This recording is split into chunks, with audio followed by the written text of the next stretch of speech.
Hello, ladies and gentlemen of the internet and of YouTube. Welcome back to Final Fantasy Chronicles of Eno. I am your host, as always, Skajarmas, otherwise known as Tone Shift, and with me today we have our cast of players.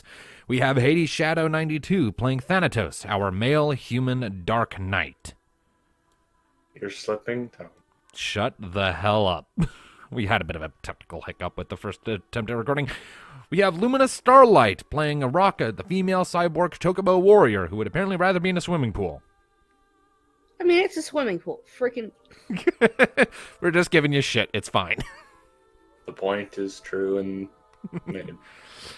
We have Darkness playing the star for our current quest line, Alistair, the male human paladin. DM, please not let this end with dread. It depends on you. And Well, last but not who you're talking to. and last but certainly not least, we have Tom 117Z playing Neothil, our female Elvon ranger. I wish I had a swimming pool. I mean, we're British, we don't get swimming pools unless it's a communal. Reason why I can't have one because my dogs will destroy it.